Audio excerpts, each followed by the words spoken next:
Chapter 12. Smoke still clung to the early morning air like a bitter secret. By the time the castle staff arrived at the scorched southern arena, the fire had long since died. But the aftermath told its own story. Blackened stone, wilted gardens, the acrid scent of singed dirt. The truth didn't need to be explained. Everyone already knew. Some claimed the flames had whispered demonic omens. Others said it had taken the shape of a fierce beast. One servant even swore she saw the sun disappear when the fire erupted. It didn't matter what was true. By the time the first bell rang, the rumors had already blown out of proportion, crawling through every hallway and kitchen like a rotting disease. Dante walked those same halls in silence, hood drawn low over his face. Every glance met him like a blade, every whisper halted when he passed. Even the guards' hands drifted to their hilts, though they knew no steel would help them. He hated it, not just the fear, not just the whispers, but the fact that some part of him believed them. He had barely stepped into the main hall when a voice cut through the silence. His Majesty has requested your presence, Prince Dante. A royal attendant bowed when Dante noticed his presence. Requested was just a polite way of saying summoned. Dante knew the tone. His father, King Hawthorne, didn't call him unless something had broken or somebody was harmed. Dante nodded once and in a lazy tone said, "Lead the way." The throne room loomed ahead like a great stone mouth. Banners of brown and purple draped down from towering columns, each one bearing the sigil of House Greaves, a roaring bear crowned in flame. They fluttered in the morning breeze, regal and cold. King Hawthorne sat atop the dais, cloaked in purple trimmed with brown fur. His silver crown rested firmly on his short black hair.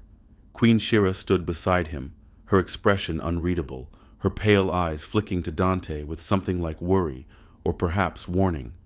"You summoned me." Dante said, standing at the base of the stairs. He did not kneel. The king's voice landed with the weight of stone. "I did. Do you deny what happened in the southern gardens this morning?"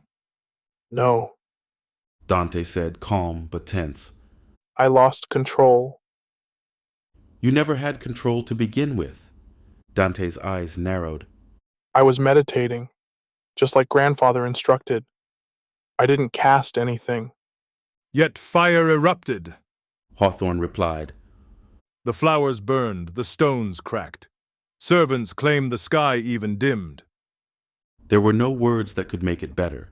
Dante felt it too, the way the magic twisted inside him. It didn't answer commands. It responded to emotion, to pain, to fear. Queen Shira spoke softly. It wasn't just fire, there was a magical echo, a disruption. Whatever he was feeling, his magic responded to it. "She's right. Dante admitted. It's never just one thing anymore. Sometimes it's fire, sometimes ice, lightning. Once it was something that turned an entire practice dummy to mud. He took a breath. It changes with my emotions." "A volatile prince," Hawthorne said coldly. "is a dangerous prince, and this kingdom cannot afford to be ruled by fear." "Then stop making me the fear." Dante snapped before he could stop himself. "I didn't ask for this. I didn't ask to be cursed." The king rose from his throne, eyes flint hard. "You are not cursed because of your magic, boy. You are cursed because you allow it to master you." Silence. Even the guards stilled. Dante's fists trembled at his sides, his breath fogged in the suddenly chilled air. Something stirred beneath his skin, thin, cold, creeping. Not flame, not lightning. Ice. Cracks slithered across the marble beneath his boots. Frost bloomed across the stone, curling up the pillars and edging the royal banners in white lace. The temperature dropped. Breath misted in the mouths of courtiers. A wind stirred where there should be none. And in the heart of it, Dante stood trembling, lips moving, muttering words only he could hear. The voices had returned. "They're afraid of you." "You'll never control it." "You're not their prince. You're their monster." Dante! Queen Shira stepped down from the dais, her voice cutting through the storm like dawn through fog.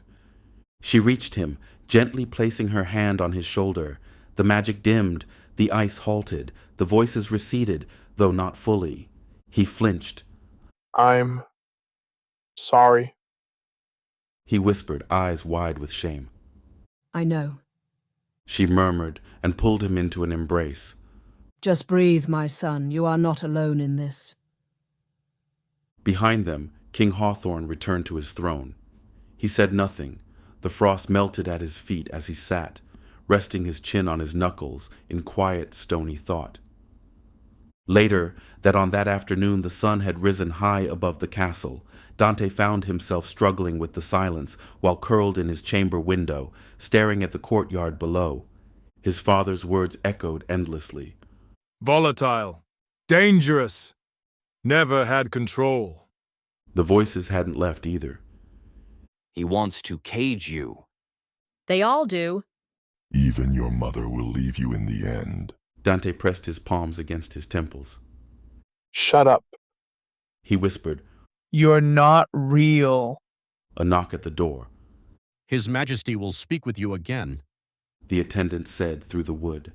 Be ready by the 4th bell. All Dante could do was sit there and wait.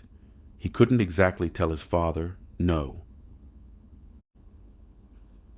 Elsewhere, in Nicholas Granfry's Tower of Magic, the mage moved through his private chambers like a storm in slow motion. Candlelight flickered as he passed rows of towering bookshelves, each one packed with grimoires, rune tablets, and scrolls inked in languages long dead. He stopped at a sealed chest marked with shimmering wards. With a flick of his fingers, the chest unlocked. Inside, fragments of a black eggshell, smooth as glass, veined with threads of pulsing starlight. Each shard hummed with cosmic pressure, as though something was still alive in them. 16 years since you cracked the sky. Nicholas murmured, laying the shards on his work table. And I still don't understand what you left behind. He leaned in, bringing a magnifying lens over the largest piece. The runes etched within it shifted when he blinked, symbols that bent logic and reasoning alike. He remembered it clearly, the day the veil tore open and the huge swirling rift, the day a dragon the size of a mountain screamed across the heavens. And now, as he traced the fragments with trembling hands, a dreadful suspicion crept into his mind. Something hadn't been defeated that day. It had only begun. In the throne room, later that afternoon, the doors closed behind Dante once more. This time, there were no guards, no court, no queen, just the king.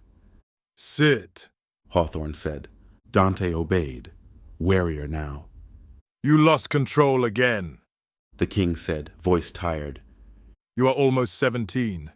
You are not a child. That ice could have ended lives. Dante remained silent, looking away. The king noticed this and sighed.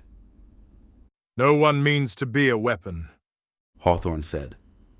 but the world doesn't care about your intent. It only cares about your actions. Dante remained silent. I am giving you a task, Hawthorne said. Dante blinked. A task? You leave at dawn. You will travel to the Liatre woodland realm, and from there to the Gimika dwarven halls. Tensions rise between them, and I need a voice of unity, someone to remind them that we are still allies. You're sending me? Dante asked, stunned. After what happened? Yes, Hawthorne said. with a small escort. This mission will test your strength and your restraint. But if you are to rule one day, you must learn to wield diplomacy as well as magic. Prove to them and to me that you are more than your chaos. A flicker of something stirred in Dante. Not relief, not joy, but maybe hope.